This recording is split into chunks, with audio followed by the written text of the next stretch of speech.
Not Quite Cool is a podcast that contains spoilers, opinions, and general nonsense. Listener discretion is advised.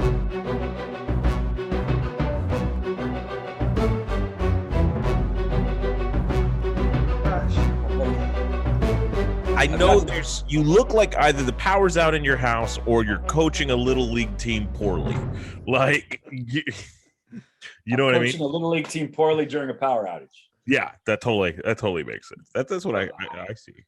I got myself one of these badass hoodies that you get online that they say, keep you warm at 1 billion degrees below zero.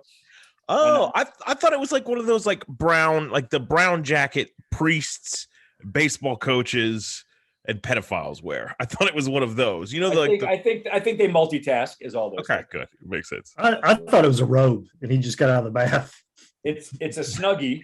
It's a snuggie. That's all it is. But that's also how you know you're from New York is when you get out of the bath, you got to put a cap on. That's the first thing. If this is how it plays. And Rob takes baths as well. Yeah. So. He soaks. He's got to soak those bunions before he gets. It's like a sitz bath or whatever you call it. Yeah. Mm-hmm. He's got bath bombs. I would need to get one of these bathtubs that are self-cleaning before I actually take a bath. You've got the one where it has like a door on the side. It just like opens up so you can just get out of the bath easily. That it's just kind of into it. Fills from the bottom, it rises up. It's got a built-in chair or something. Speaking of Rob being old, it's been a long time since we've seen you guys. Welcome to Not Quite Cool, a podcast where we're not cool enough to do it on a regular schedule. And instead, today, we're just going to be sweeping through all of the stuff that we saw from the end of last year until now. We just got a lot of movies. We're going to skip trailers for today, which I know makes Rob happy because he wouldn't have watched them anyway. But we have a shit ton of stuff to dive into. Some of it new, some of it not as new, but that's fine. So let's just go ahead and web sling right into it and talk about one of the most monumental films ever released. That is Spider-Man No Way Home, starring Tom Holland and Zendaya and Willem Dafoe. This third installment in the MCU Spider-Man franchise just blew me out of the water. But if you don't want to hear about what's blowing me, let's hear about what's blowing Chad. Chad, how did you feel about Spider-Man No Way Home? I thought this movie was incredible. I love the concept. I love the execution. It's funny. It was a secret Spider-Man origin story. Yeah. Which I did not see coming at all. It was done so well. William Dafoe as Crazy Osborn, as Goblin. It was awesome. To me, though, I really felt like that Andrew Garfield stole the show or stole the movie for me. I want to see Amazing Spider-Man 3 right now. But all the Spider-Man, it was awesome. I love this. I was in fanboy heaven. That's for sure. Yeah. Praga, what about you? Yeah, I tell you what was amazing. After all the online, the social media, the rumors and the spoilers and the things that we assumed were real, and the fact that we kind of even knew what was about to happen, and the fact that we were still fanboying out and freaking out that what we knew was going to happen actually happened in front of us, as if we were shocked. That's when when you got the audience wrapped around your little finger. When you can go, scare's coming, boom, and you're still scared. It was amazing. It was so much fun. Was it a perfect movie? No. Was it just an absolute blast? Oh my God. Yeah, it's just complete entertainment from beginning to end. It's just so much fun. Much fun. To me, going into it, there's not a lot of surprises because everything has been spoiled by the internet so far and all of that jazz. So we knew how the 5 villains would be there. We knew the 3 Spider-Mans. There was the rumor of Charlie Cox, which was completely confirmed. And so there were no other big cameos, but the things to me were Marissa Tomei, what happened with her character, the way it left it off, and the fact that, like Chad pointed out, it made all 3 of these Spider-Man films into a singular origin story that just took us a while to get to the Spider-Man that we recognize. But it also found a way to say, hey, if we what happened? You're having a little bit of an internet issue. Oh, okay. Can you hear me now? I can hear you. Cool. I think it's Did I kind of freak out? Did I kind of say Rob looks frozen? Yeah, I think it's Rob that's having the internet issue. Well, it was sounding a little bit weird on my side too when you were talking, but not like anything crazy. Now it could be because I'm losing Chad right now too. He seems frozen. Who seems frozen, Rob or me? Rob. Yeah, Rob is completely frozen. I kind of prefer it this way, if I'm being honest. It works pretty wonderful. The best Disney impression he's ever done because it's completely frozen. So let me call him and tell him to get out of the. Well, I guess we should stop the call, go back into it. I guess. Yeah, we probably have to. He's gone. He's gone. I wonder if he's going to come back in. Well, what if that was just Rob's best acting he's ever done? You would be right, because I haven't seen any acting better than that. Yeah, I truly believed. I'm gonna freeze. Oi, and then no, I won't have to do the podcast. But he's seen everything we're talking about this time. I don't think so. I feel like there's like 30 movies to talk about. Yeah, there's a lot of stuff. Here he comes. Here comes the douchebag. Cool, there he is. Can you see us? I can see you now. Yep. Okay, good. Point is, we were talking about Spider-Man and how much of a piece of shit Rob is. So, like Chad was saying, it converted the entire 3 films of the MCU into one singular origin story and left it at a place that felt more authentic Spider-Man than anything else ever has. This reminded me, it gave me the nostalgia vibes of watching the 90s cartoon in every way. It felt more like a Spider-Man comic than any Spider-Man film I've ever seen. And simultaneously said, if we don't get everything the way you think it's supposed to be according to your own headcanon, it's because the universes are all different. And now we can experiment with that a little bit more. And just kick the door open on the multiverse in a fucking great way. I loved it. I to me, the best Spider-Man movie, hands down.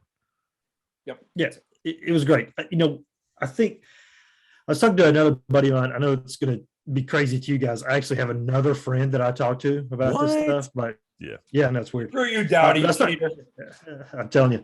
So I was talking to him about it, and I didn't think about it at the time. This is what he said he wanted at the end. And after he said that, I was like, yeah, that's what I wanted to. I wish it would have shown like Andrew Garfield and Tobey Maguire, just even if it was 30 seconds back in their world.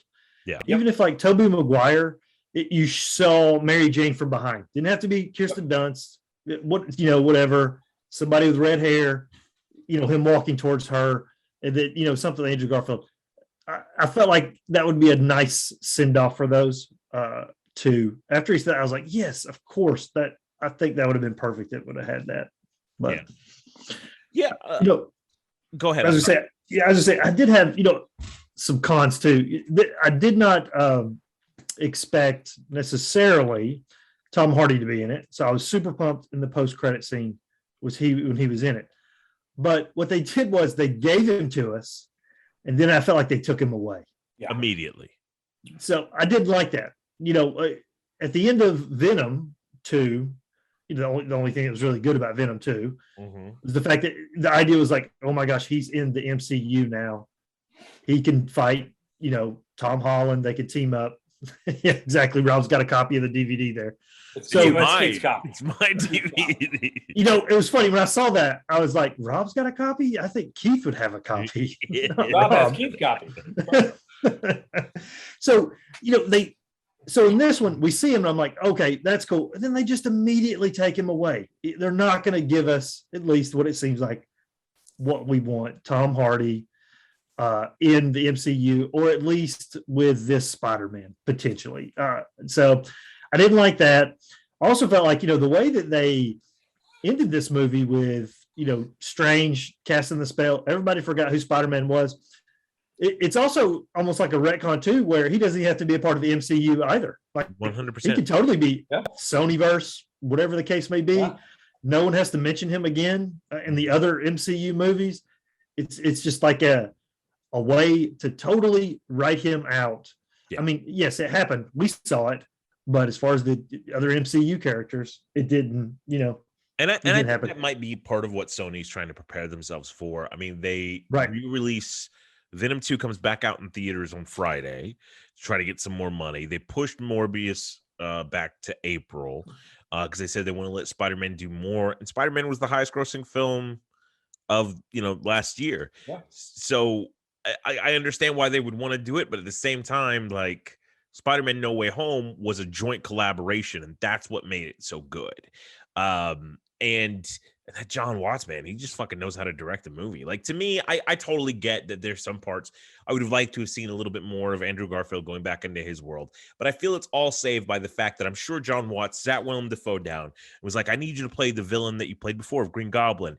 And Willem Dafoe was like, nah, I want to play the spawn of Satan this time. I want to make him the single most evil motherfucker who's ever been on camera. And then he did it. And so that's kind of awesome. So I don't know. I really dug it a lot. I tell you what I had the pleasure of sitting next to Keith during this movie, and all the way up to the moment he was betting that Charlie Cox was not going to be in this movie. There's no way in hell. And as soon as the cane came down, I was sort of watching Keith and the thing the whole time, and just the awe. I couldn't believe and they did it so well. What a good scene. Yeah. What a great scene of I'm a really good lawyer. That's like just good comic book writing. It really nailed it on the head for me. Yeah, I'm here for it all day. But that's a really good segue into the next thing that we should talk about. We have one hero, and it only makes sense that we see his counterpart in the season finale of the MCU's Disney Plus television series, Hawkeye. That's right. Let's talk about this Christmas show near the tail end of January. That season finale, Hawkeye, we got to see two different Hawkeyes. We got to see Echo. We got to see the clown, I guess, dies. We got to see Kingpin. Chad, how did you feel about the season finale of Hawkeye and the show as a whole?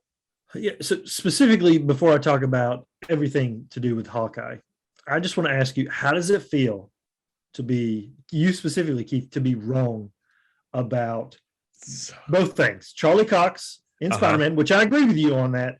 But Rob and I also said the ending of Hawkeye would be Hawkeye and Kate Bishop showing up for Christmas. Yeah, I'm just a wrong person. I'm just a very wrong person. Have you even ever read a comic book? I just don't even understand.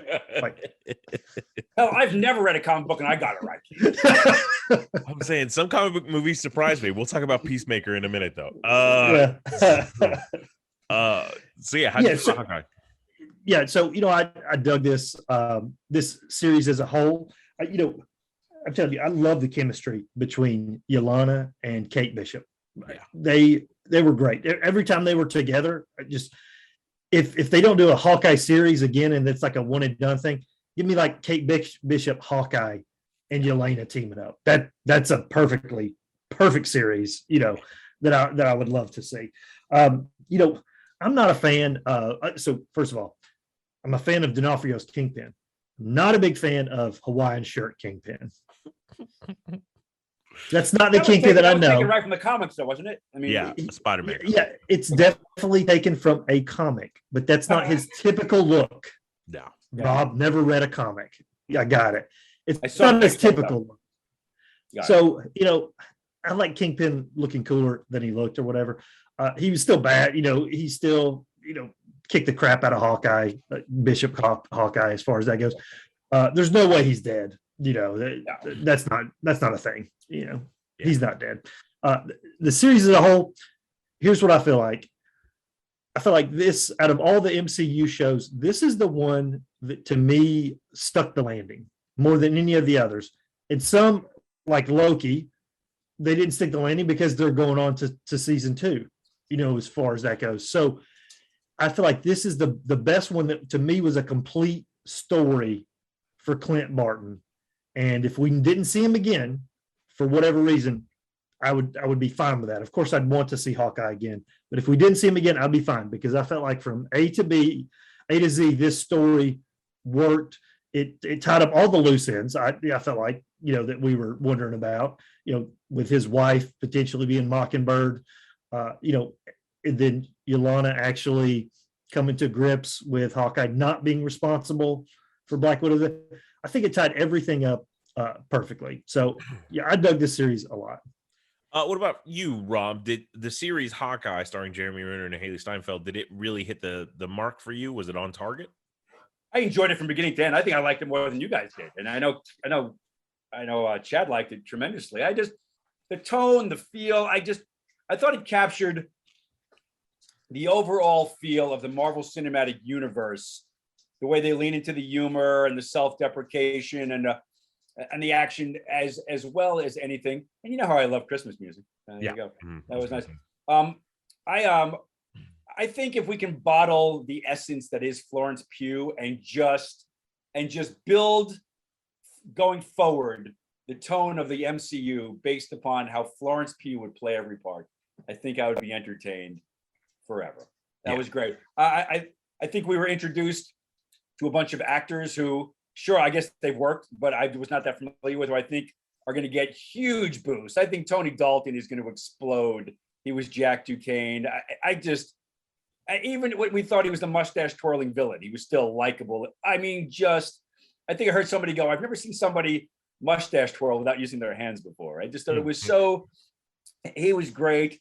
And even on smaller parts, Alakwa Cox, her first acting role ever as Maya Lopez Echo. And even to the Russian, even to the Tracksuit Mafia, the guy, I think his name's Piotr Adamczyk. He was the smaller, funny one who was confessing about his relationship.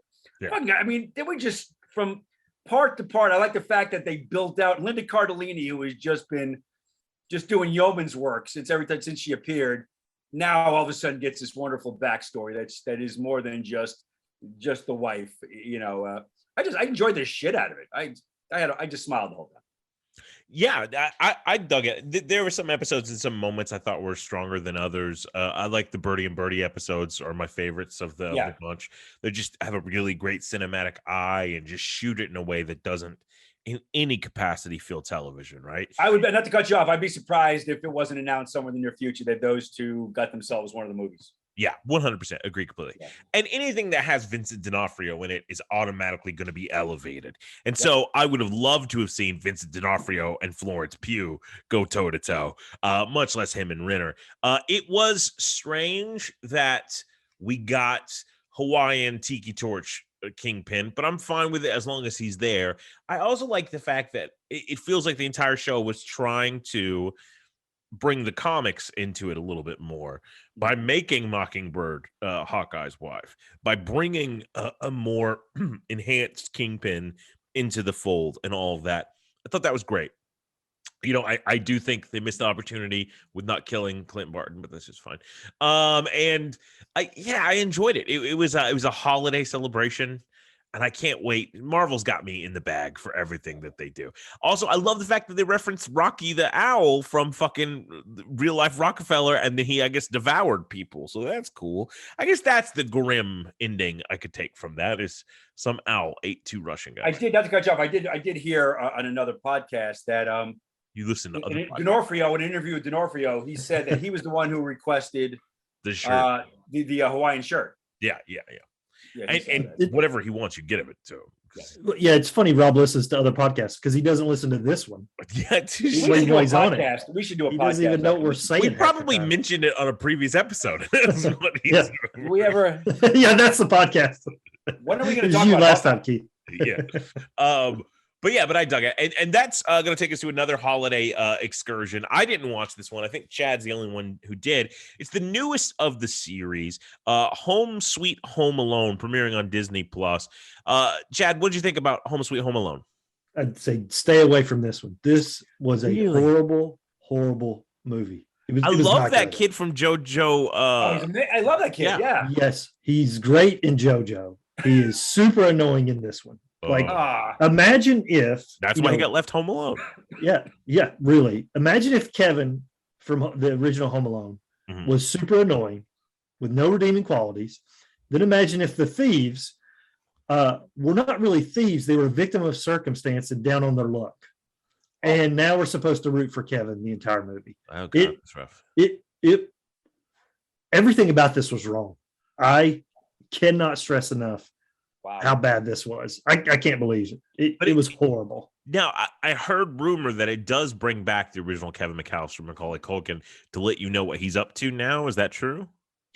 he's a cop, and so in today's world, unlike back then, they have cell phones, so they were able to actually, like when he was left home alone, I think he was able to call the cops or something via cell phone or something. I can't remember, but McAllister is a cop, and he was like, "Yeah, I get that prank every Christmas. I'm not going by that house." It was Kevin or Biff or whatever his I'm name sorry. is. Yeah, not Kevin. I'm sorry.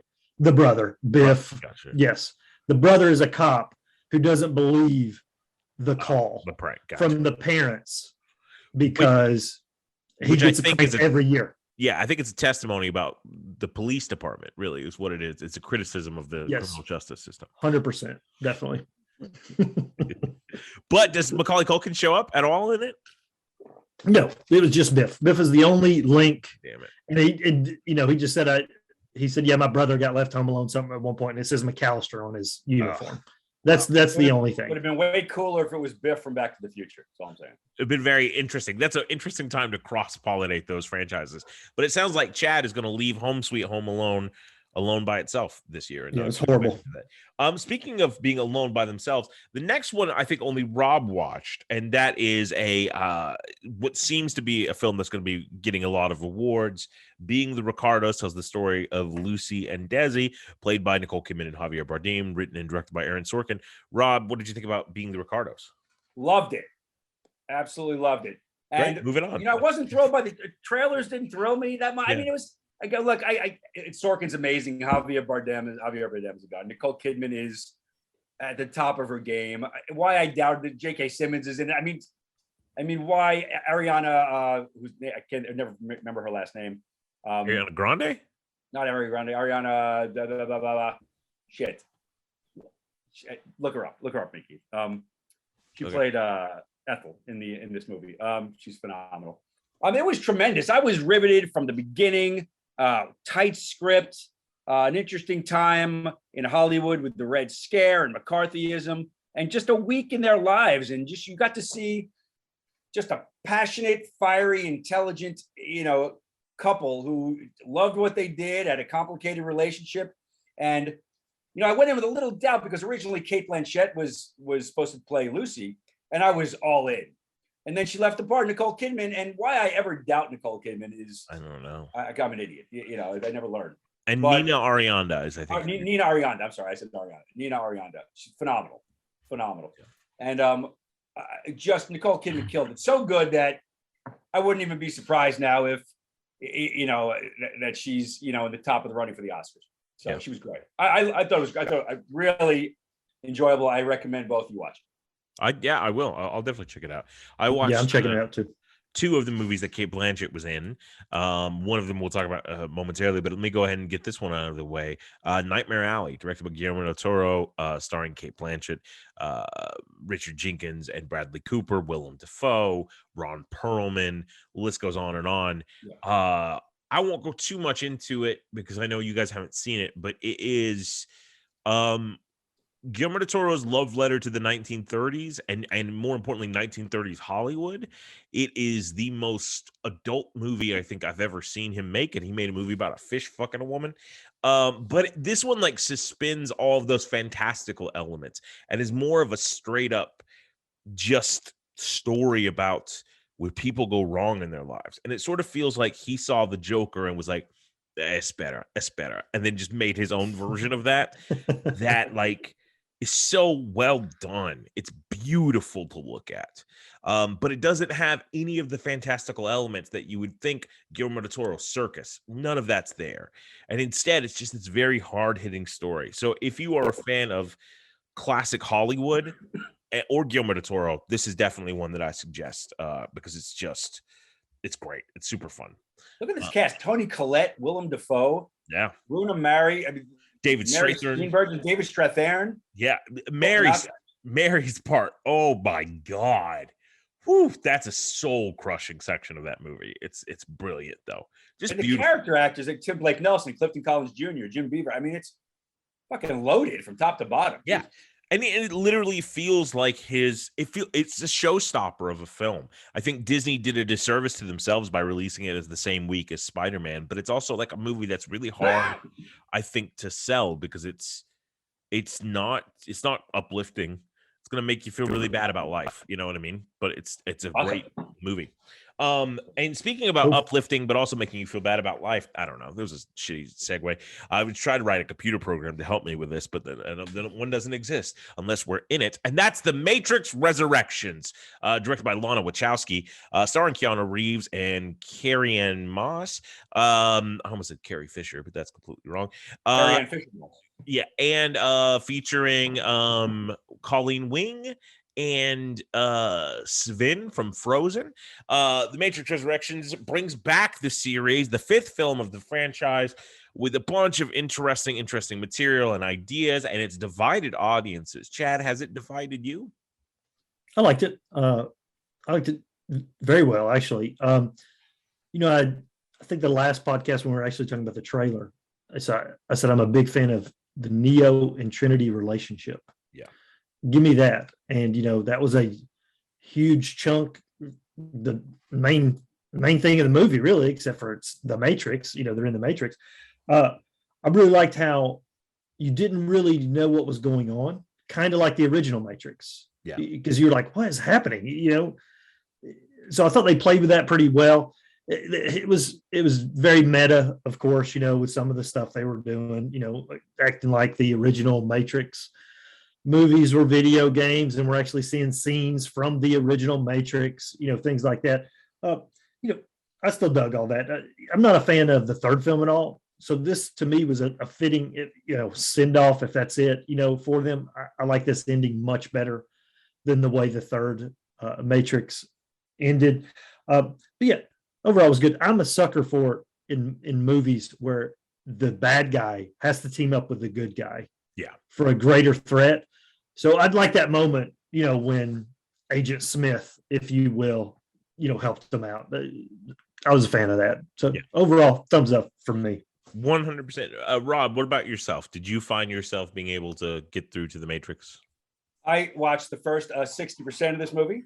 I started late at night. I was enjoying it. It wasn't bad. And the problem is these days, guys, there's so much content that when I do go to bed at night and I do turn something off and I plan to start it again the next day, sometimes I get distracted and I just don't finish it. I was enjoying this. I'll get back to it eventually. Love Colleen Wing. Again, like I'll echo what Chad said. I love the Keanu Reeves, Carrie-Anne Moss relationship. The two of them. I can just watch the two of them sort of parallel each other and crisscross and just miss each other. I like that. I like that relationship. I was digging it. It was.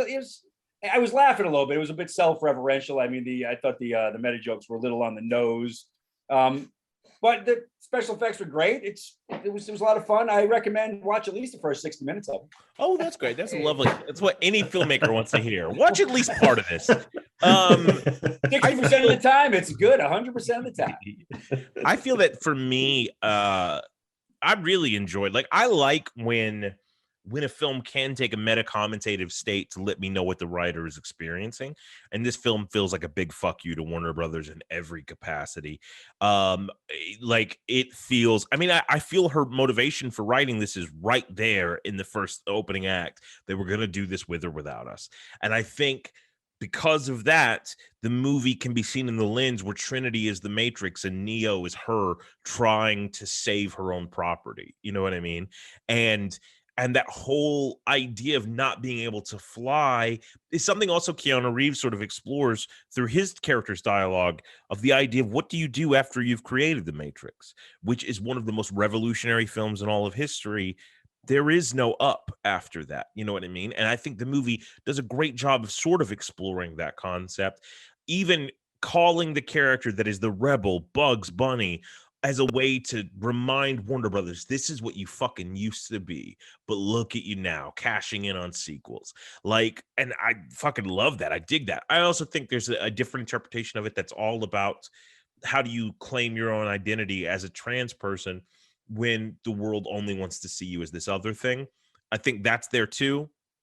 I think the only place where it falls apart for me, there's two sections. One is the new bullet time they introduced looks kind of whack. And the second one is the fighting. And just because, and I feel I am that audience that they're mocking when they're going through everything the Matrix is to everybody.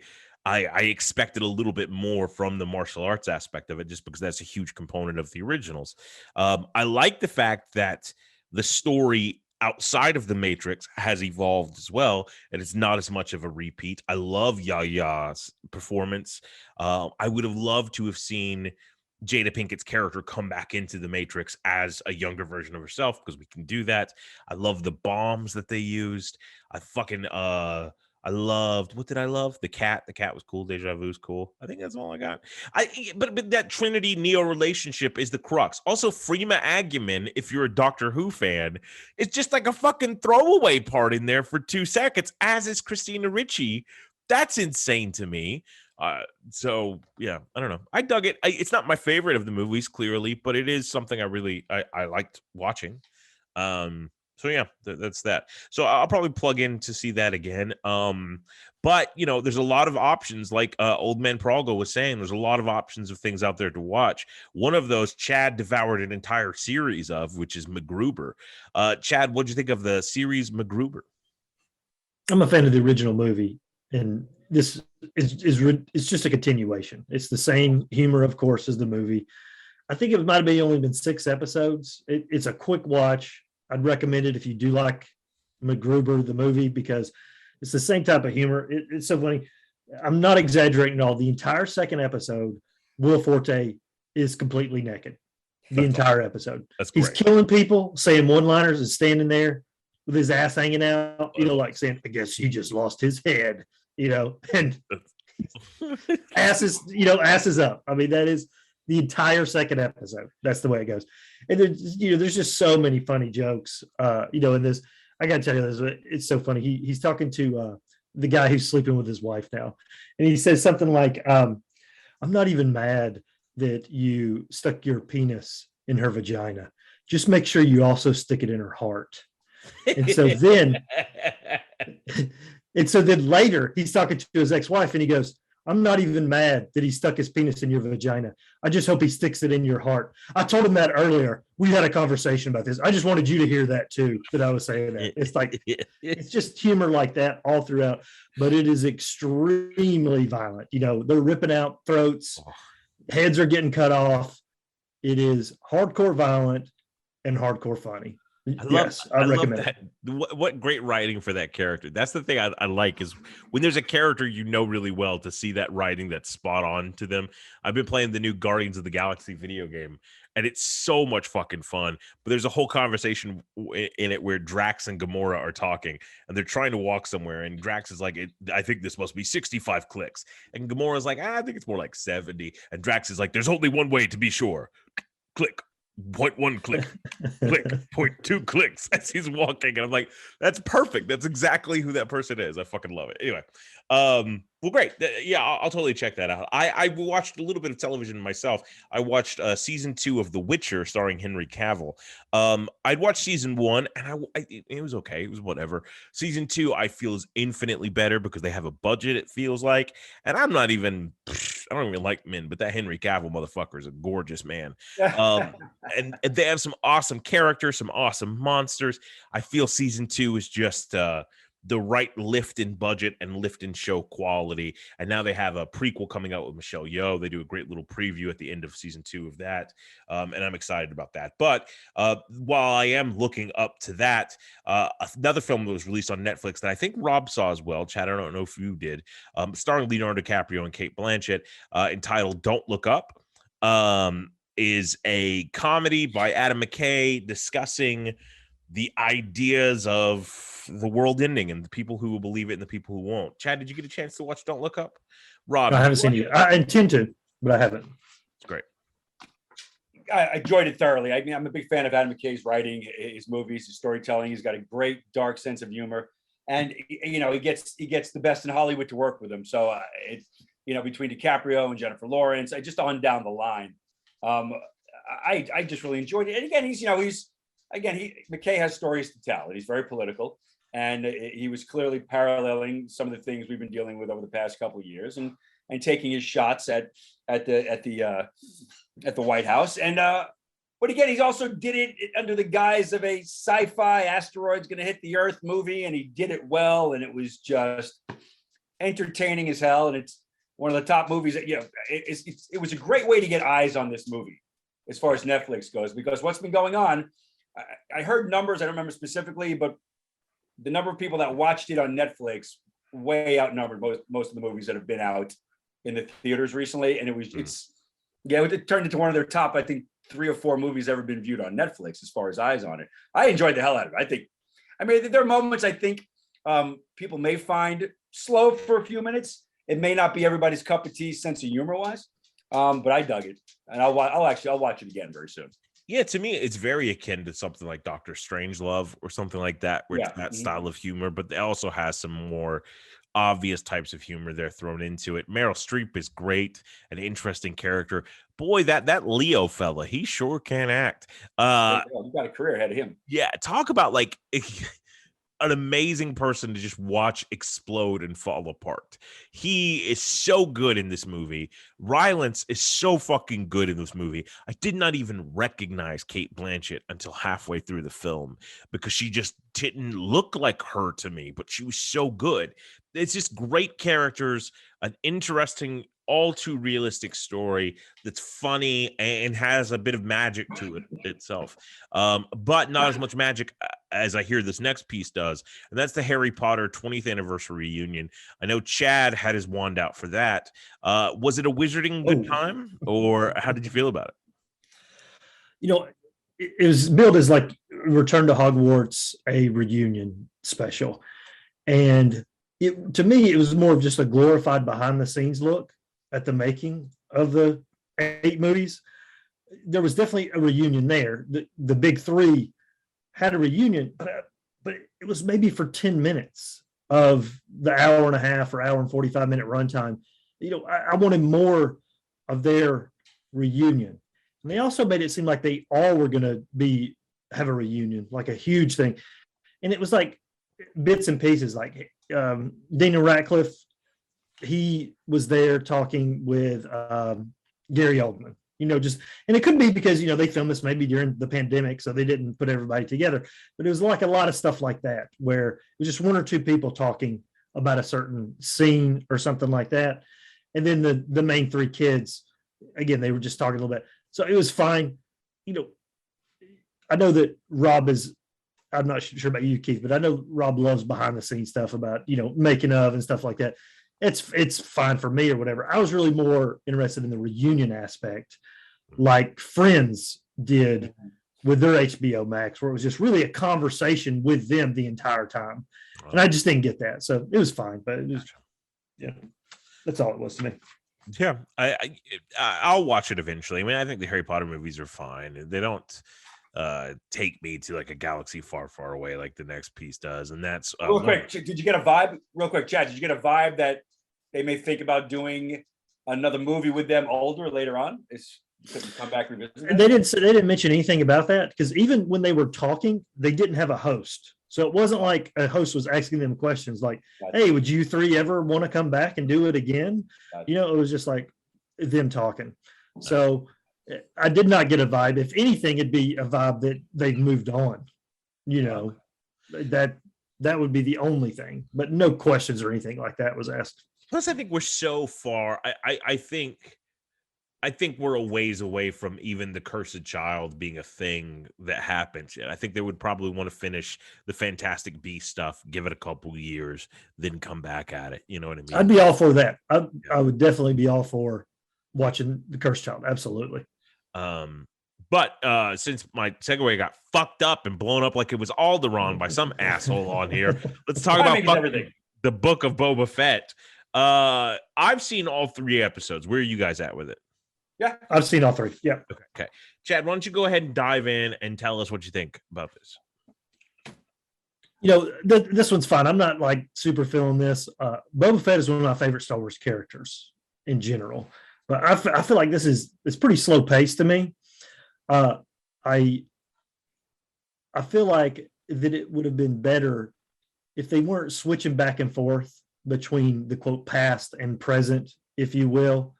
And I would rather have just seen like one story or the other. I'm not really feeling the Man Called Horse storyline with him hanging out with the sand people or whatever. Well, I think that's done now. I think Yeah, I think it is done, but I feel like if that was like one episode instead of flashing back and forth, I just want to see what's going on, quote, now with him. I feel like that even he's not as cool as he used to be or was in my mind. To me, Min Na Wing is the cool one on the show. Like I love her whenever she's doing something. She's the best.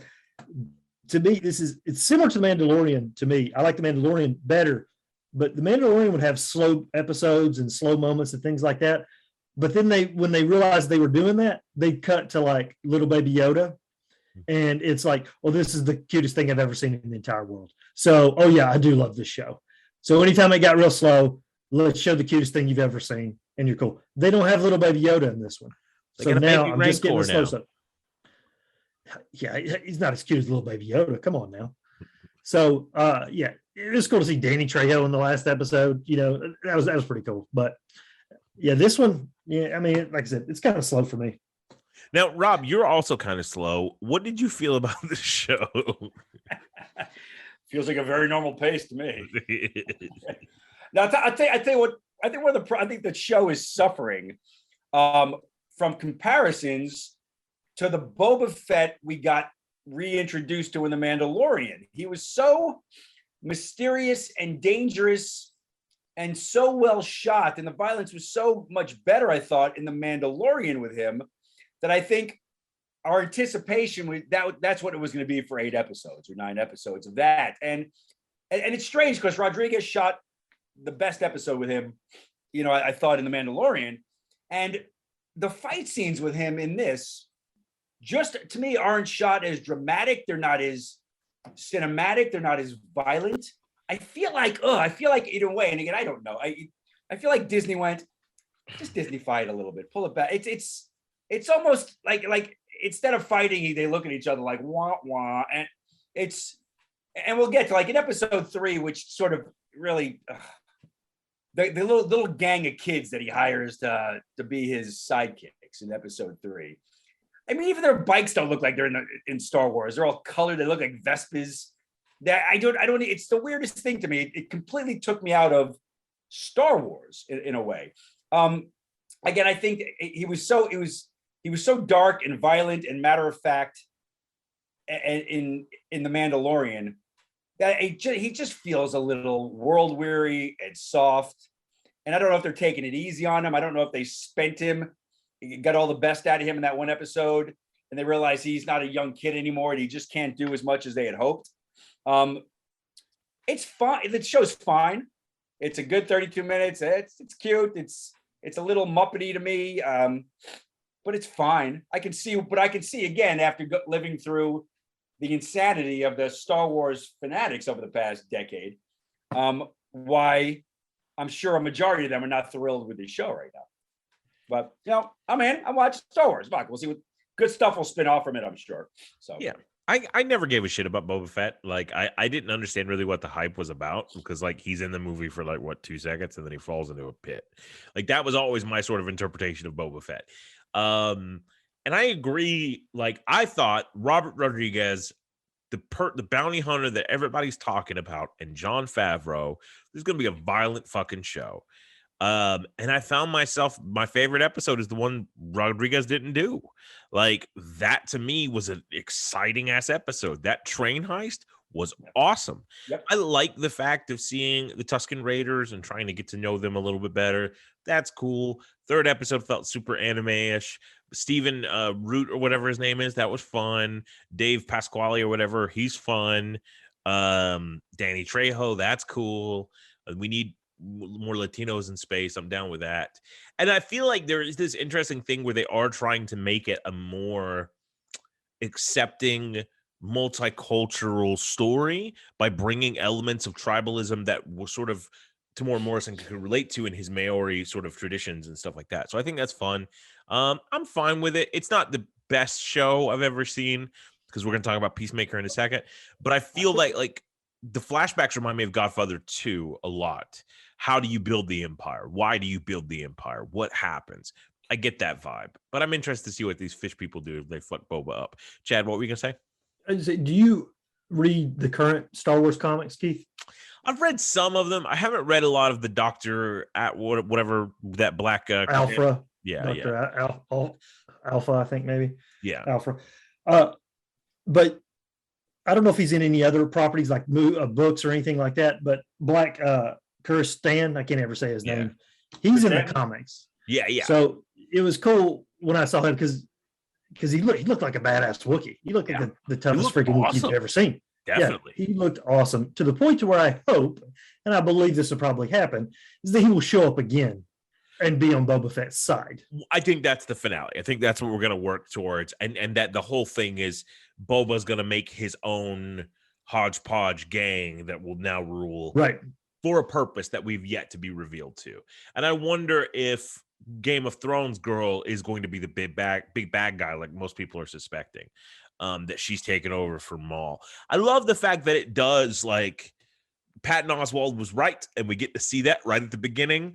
We get to see his Parks and Rec story, and throughout the rest of it, we're just getting those little chunks of extended universe drop back in to say, hey, don't forget about it, all of it. We're bringing some of it back in and weaving it back in, and I think that's awesome. That's super cool. Yeah, and I could listen to Tamora Morrison talk all fucking day long. There's something enchanting about the way he speaks. And Ming-Na Wen has the most perfect skin. She's older than Rob Prago. And that disgusts me that she looks so good. You know what I mean? And he looks so terrible. Like, he should me to no end. Yeah. No end. But she looks He definitely looks right now. Rob looks like a great grandfather. Like, unbelievable. I should be sitting down and he should be telling me The Princess Bride is what he looks like right now. For like the 8th time, because he's forgotten. He's told you the story. Yeah. There's no kissing in here. There's no kissing. Yeah. But speaking of throwback shows, I've never watched a single episode, but we have tons of friends that are on it. But I know Chad finished off the new season of Cobra Kai. Did Hilary Swank show up? She did not show up. But everyone else has, basically. Okay. Cobra Kai should not be this good. First of all, it's kind of like the Lego movie in the fact it's a Lego movie. It shouldn't be that good. And the Lego movie was awesome. Yeah. Cobra Kai should not be this good. If you ask me out of everything that we talked about, and you said, Chad, what was the best thing that you saw out of all this stuff? I wouldn't say. I couldn't say it was Cobra Kai, could I? Like I just wouldn't be allowed to say that. I just feel like I can't say it's Cobra Kai. But it is such a good show. I can't believe how good it is. It is, and it definitely, don't get me wrong, it is fan service. It is fan service to the max, but it brings everybody back. And, the 4th season, what just came out, obviously, so that's the main thrust of what I'm talking about. But prior seasons, Elizabeth Shue came back. The bad guy from Karate Kid 2, his love interest from Karate Kid 2 came back at some point, and everyone is coming back. The bad guy in part 3 was back in this season. Everyone is coming back. So I do think that it's very possible that Hilary Swank will make an appearance. And I think they've announced like 2 more seasons. So it's either Hilary Swank or Mr. Miyagi's ghost is going to come back. Well, so 2 more seasons, that's correct. They've already finished filming season 5. That's already wrapped. Oh, shit. So, I don't know if she's in that, but I could see her coming back in it. But it's a ridiculous show because at the end of the day, it's about these 50 to 70-year-old guys that have rival dojos in the Valley in the year 2020. And it is captivating as all get out. That's the dream. These kids are great actors. And I was talking to Rob about this earlier, and I said, I really liken this to wrestling because they have fights. They have real fights, whether it's a street fight or whether they're fighting in a tournament. But what they do really well is flipping the good guy, bad guy dynamic on its head. Sometimes this guy's a face. 3 episodes later, he's a heel.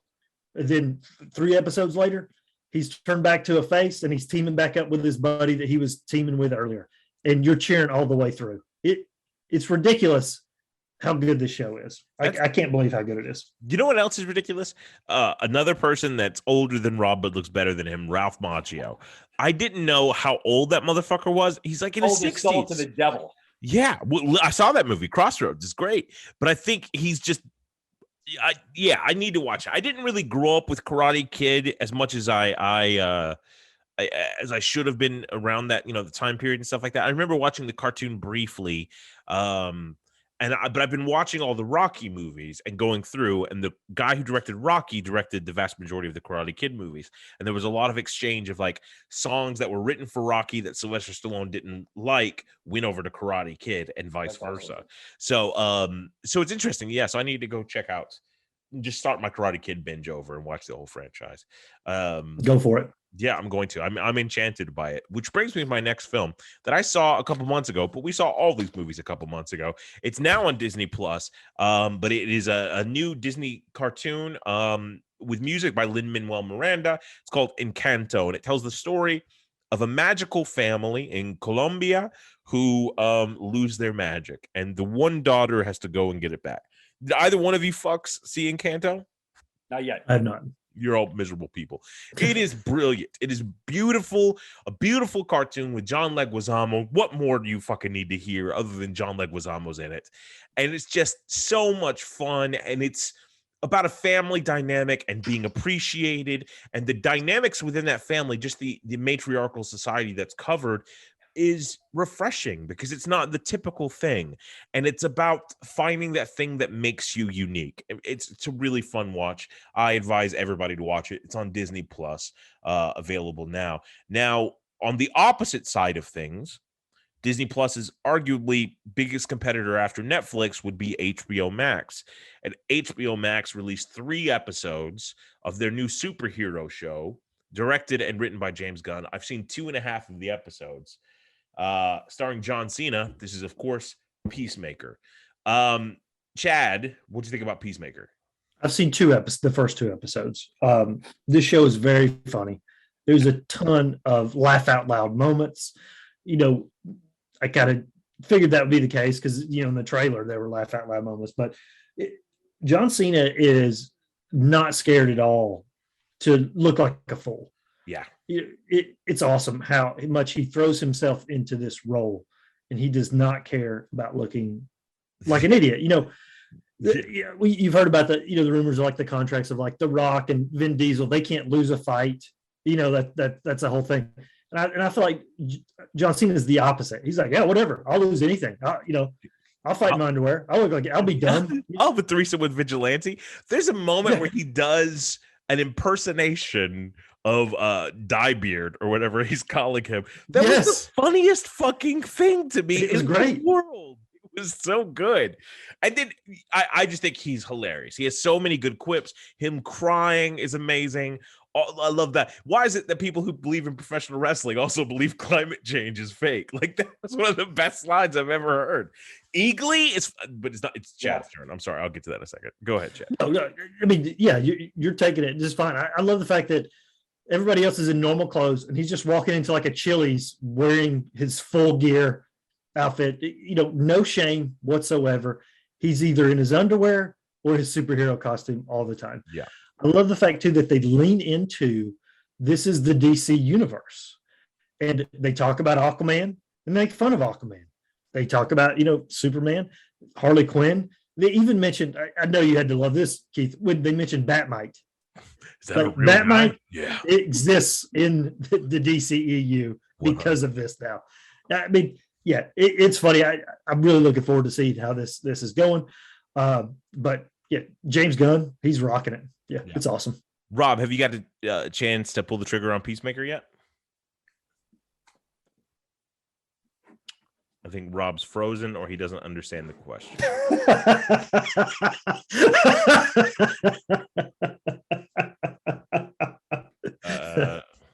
Did he peace out again? Rob, are you there? I'm here now. Okay, good. Have you had a chance to watch any of Peacemaker yet? Hey guys, you guys talk about Peacemaker yet?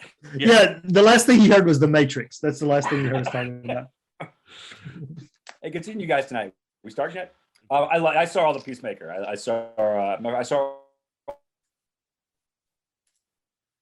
I think you're breaking up again. Yep. I will say my thoughts on Peacemaker real quick. I'm enjoying the hell out of it. You haven't got to this part yet, but they show full vagina, lips spread like a porno. There's a shot, and it's not like a nasty vagina. It's a delectable looking vagina. I don't think I could say that on the podcast, but I will. I'm so sorry if your child listens to this, but it's nice and it's in the middle. And I never thought I would watch a DC show and be like, oh, there was a pussy. That was weird. Never have I ever thought that would happen, but it does. And yeah, and Eagly is a phenomenal character. Absolutely phenomenal. There's so much fun in this show. I just am enjoying it immensely. I can't wait to finish this third episode. And I don't know when the new episodes drop, but I'm loving it completely. Yeah, I want to say I think it might be every Thursday. Okay, cool. I think it's every Thursday. Yeah, I can't wait. My friend Chuck Woody, he's the guy who plays Mr. Mern. I worked with him on Underground Railroad, and he's a phenomenal. But it's also like seeing him running around saying "fuck" and all this stuff all the time and talking about superheroes. Where I met him doing an 1800s antebellum piece where he made sure that our crepes were delicious on set, and like just a weird dichotomy. Rob, welcome to the podcast. This is Not Quite Cool. What did you think about Peacemaker? What time did the show start today? I freaking loved it. I to piggyback on what Chad said 8 hours ago when I was on the internet, but when I was on with you guys before. Cena is fearless. Cena, he literally works and acts seemingly with no ego. Now, I'm sure he has a huge ego, but he's so fearless and self-deprecating and so free. I saw an interview with James Gunn who claimed, and I'm sure it was slight hyperbole, that John Cena is the best improvisational actor he's ever worked with. That's what he said. And Gunn's worked with some pretty good people. And I think he filled out this cast beautifully. They tied it in to the DCEU, whatever the hell they're calling it.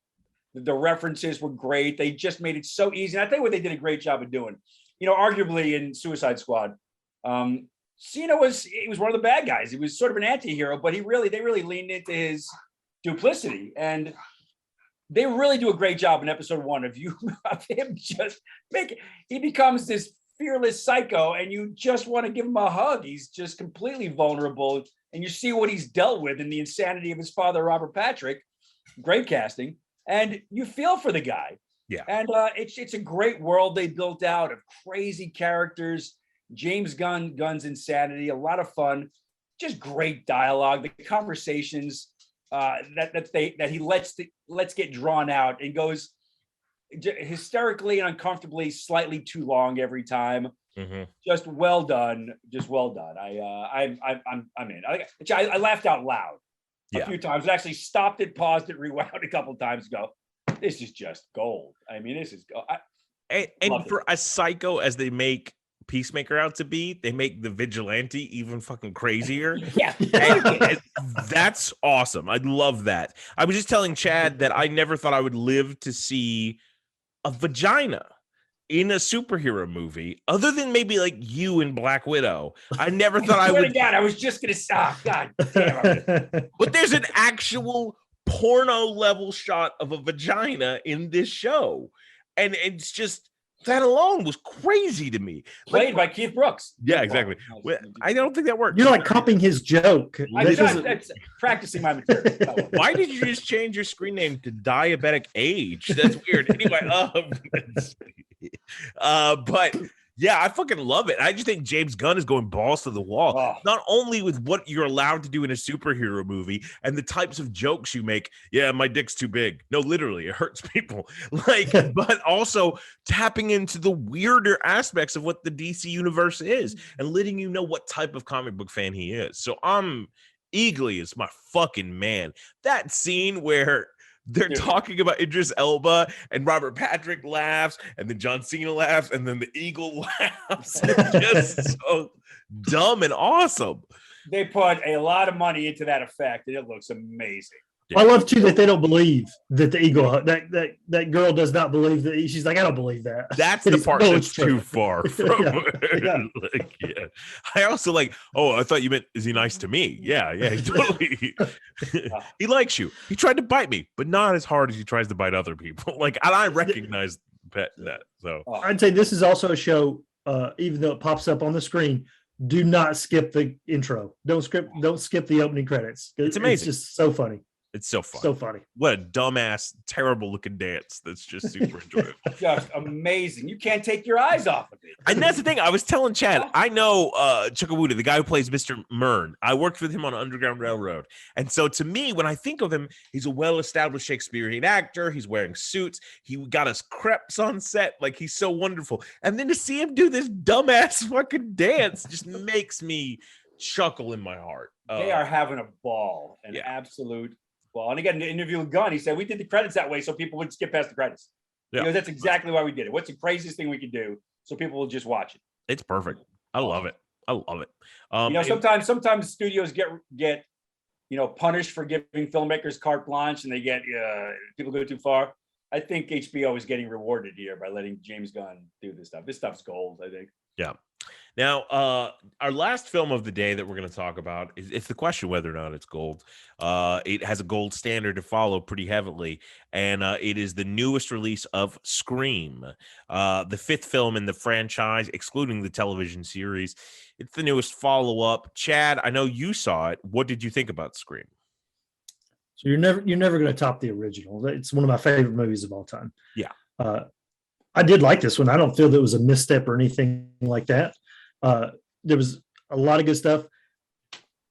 In every Scream movie, I think they do a pretty good job most of the time of, making fun of on a meta level what they're doing. So the original horror movies, it's a horror movie, an excellent horror movie, but it also pokes fun at horror movies. The sequel, same deal. It's making fun of sequels. Part 3's trilogies, part 4 is like a reboot. And this one is like, they have conversations about that they're in a requel, if you will, and making fun of the trend that's going on right now of like the Halloween where Jamie Lee Curtis is back. And even they don't mention it, but even Netflix's Texas Chainsaw Massacre, they're all wiped out, but Sally Hardesty, different actress, but she's back for the Texas Chainsaw Massacre. But Chucky, all these things, they're bringing stuff back. And they really, I felt like that they did a good job of poking fun at that, but still being scary.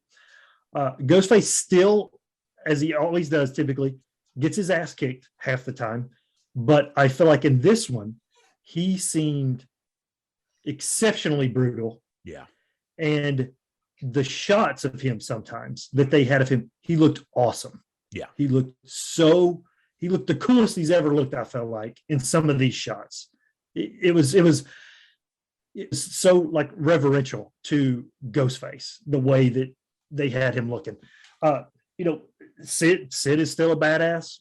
She can't deny that. Girl. Yeah. God. I mean, she's awesome. So there's a lot of good stuff because Rob hasn't seen it, without getting into the specifics, unless we just mute him.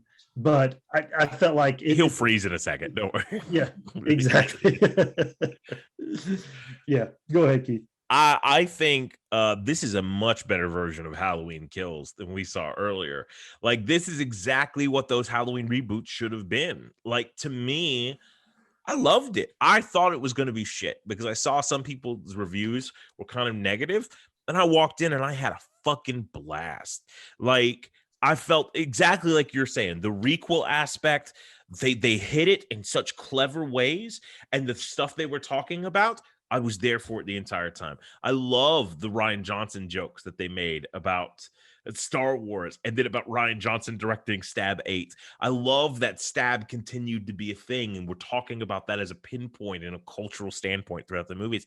I also love the meta jokes that they were making of having Loomis's daughter being named Sam, which takes it back to the original reference of Psycho. But now, and then we later make a reference to Psycho itself, but also her name is now Sam Carpenter, which pays homage to John. And like, all of this is stacked, and completely agree. That one shot in the hospital of Ghostface when honored or whatever the line is, and the double stab. It's an honor. It's an honor. What a beautiful fucking shot. What a beautiful shot that was. And I think the performances were great. Courtney Cox was my least favorite part of it. But Arquette, I thought was awesome. There's moments where he's Peter Cushing it the fuck up. Nev Campbell is clearly perfect, and nothing can ever be criticized about her. But I dug the shit out of this. I had a blast, and it's been a long time since I had, like, I guess the last horror movie I saw, Nightmare Alley, I guess, but Candyman was a really great viewing, but it was a deep, thought-provoking viewing. This made me feel the same way the first Scream did, as like, man, that was fun. That was enjoyable. And to me, 1, 2, 4, I don't really care for 3 that much, but Timothy Olyphant's amazing in 2. And I think this one stands up to the sequels. It's never going to surpass that first one because it was such a fresh breath of air, right? Right. There was a return in this movie that I'm so glad that I did not know about. Mm-hmm. And it blew me away. And I was like, that is awesome. I loved it. I was freaking out in the movie theater. There were 2 returns that I didn't expect. The one is the obvious one related to the main character. Did not expect that. And what a crazy left turn to make in the middle. In the 5th movie of this franchise, to make that turn to bring us something like that. Wow. And then the other return was the sheriff. I did not expect her to come back. I knew she was back. Yeah, I did. I think I'd read that she was back. So. She was great. And I'm glad that when the reveal, I always feel the weakest part of all the Scream movies, other than the first one, is the reveal of the killers. I think that's always the sort of fault. And I think the motivation behind these killers is, again, the writer saying, fuck you to people out there in the world. And that's a pretty harsh statement, right? But I'm down with it. I think you build that up with that Star Wars conversation that they have earlier. I think repeating the beats from the original Scream movie is a brilliant way to do that, and they find a fun way to do that. I think the villains' performances, specifically the taller one, I'll say is great. He was great or that person was great in the movie. I think the other person was really good too. But yeah, just some awesome reveal stuff. It left me with a couple of questions about how a couple things were possible, height-wise mostly for some of the killers. That's always a thing with Scream, though. I mean, like really, like I think even in 4, they said Emma Roberts had to wear lifts. Yeah, because she was so much shorter than everyone else. Yeah, that it would not make any sense whatsoever. Yeah, with her, And I think you run into a similar issue with this one, but the moment that you realize you're in Matthew Lillard's house, that was an awesome moment. So, yeah, that was great. And like I said, there were so many really great way of paying homage to the franchise that's come before in a way that really captures the essence and doesn't feel like it's too much pandering. Like I feel like Ghostbusters Afterlife was fun, a lot of pandering. But this one, it was just a thrill ride. I really enjoyed it. My girl didn't show up until the movie's halfway fucking over. But that's fine. I was still fine with that. And for me to be fine with that means that the rest of the movie has to hold up well enough. Right. So, and those 2 girls, Tara and Sam, were fucking great. Yeah. Terror Girl was fantastic. So yeah, I loved it. I think this might be my favorite of Spider-Man, but number 2 for me.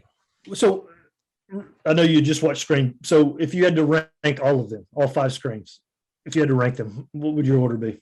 1, 2, this one, 4, 3. What about you? Mine would be 1, 4, 5, 2, 3. Oh shit, Hugo. So Timothy Olyphant, like everybody talks about him from Justified, but he's Mickey to me. He'll always be Mickey. But that does not mean 2 is bad by any means. 2 is awesome. Yeah, they're all real close. They're all real after the first one. 3 maybe not so much. I mean, I still like aspects of 3, but 3 is weird because it's like I'm in the middle of this fully engrossed horror movie, and there's Jay and Silent Bob. like what the fuck is that? That's weird. And then the porn angle, it's a whole thing, I guess. But 2, I like a lot because it's Barry and Agnes Scott, and then that theater scene, Cassandra, all eyes on, like that shit. That was fun for me. But yeah, I'm a huge fan of the franchise just in general. This one had a great opening too. 5 had a great opening scene. Again, you're not gonna beat the Drew Barrymore original, but it was really well done. super creepy, super scary, and it even had a little bit of a twist after it was all said and done. So the fact that the killer wasn't as successful, let's say, as other killers in the past, but that may be an intentional choice. That's interesting to me. Like, that's instantly when I heard that, I'm like, wait, what? Like, that's so different than what I'm used to. But it was a super fun watch. I liked it a lot. That's what I think. I think you're muted, Rob. Yeah, I just heard that Oliphant signed up to do another season of Justified. They're going to come back and revisit Raylan Givens. City Primeval, series. And I did hear that Monday they are going to release the first official trailer for Moon Knight. Yeah, they had a little teaser where you showed Ethan Hawke real quick. So I'm excited about that. Interesting. So that'll be the next one coming out, which would be pretty cool. Yeah, I think that's in March. And so and then a couple things got moved around on the schedule due to COVID. We have Turning Red, which is going to be a Red Panda werewolf movie. It's going to be incredible. I know Chad's excited about that. It's going to be a Disney Plus release. Like we said earlier, Morbius moving to April, and we hope other things don't get altered either. But the other thing that we have to report is a bit of sad news. There has been a couple of losses. I'm not going to be able to think of all of them, but we know Betty White passed away. Betty White, 99 years old, almost made it to her 100th birthday. Star of stage, screen, obviously beloved by everyone. We also have Sidney Poitier, the great, the legend himself, one of the most monumental actors in all of history. In the Heat of the Night, so many fantastic films. And then lastly, Bob Saget, in his 60s, a comedian that was still touring television shows, the filthiest mouth of any comedian I've ever heard in my life, but always hilarious. A lot of touching tributes going out to him, and our thoughts are to all of their families and their loved ones. And it's sad that we just keep having to do these sort of in memoriam things at the end of the show, so people stop dying, please. Thanks. Yes. Or if we maybe recorded like once a week or something, maybe people wouldn't die once a week. Talking to you, coach of the Angels in the outfield. That's right. Also, did you hear Tim Allen's coming back for Santa Claus? That shit's crazy too. Yes, I saw that. Really? Yeah, Disney Plus show. Why not? Yeah, he's the right age now. Okay, well, that's all I got. Chad, where can the people find you and the podcast? On Twitter, Chad129X, the podcast on Twitter, NQC Podcast. Rob, do you remember when you used to host the show? What? I remember when I used to be a host at Bennigan's. Host the show. What are you talking about? He hosted episode 2 and half of episode 3. Great memories, fond memories. I harken back to those days. Every day. Where can the people find you? You can find me on Twitter at Chad129X, whatever the hell that's called. Is that right? Mm-hmm. That's correct. Twitter at Rob Pralgo, and on Facebook, on MySpace at Rob Pralgo at MySpace. Mm-hmm. That's the whole thing. Rob's on the Hollywood Stock Exchange, and you can also find him on Friendster and World of Warcraft. So he's got acting classes on YouTube as well. Look out! Yeah, holy shit! Not really. So, I think he has like a conversation. He's gonna start a new bird channel. Happy Bird Day. Happy Bird Day to me. I'm excited about it. It's in development. And if you want to find me, don't. Cool. Awesome. Arrested Development. God, what a great show until they fucked that last season. They did big time. Terrible. Anyway, thanks for listening. We'll be back whenever Rob lets us come back to do another episode. We'll talk about my lawn. Talk about Boba Fett. I need to see West Side Story. I hear it's good. So many movies to see. So little time. I haven't seen Macbeth. I haven't seen Kingsman. What? There's a fucking Kingsman movie out. I haven't seen that. Beth is on Apple Plus right now. I think I might go watch on Apple Plus. I got to finish this Guardians game and that Peacemaker show. But after that, maybe. So much material. So much content. Good God. It sounded like said content, so I'm going to stop. Not Quite Cool is a podcast recorded in Atlanta, Georgia, in conjunction with Actors Teaching Actors and Bean Dip Productions. Thanks.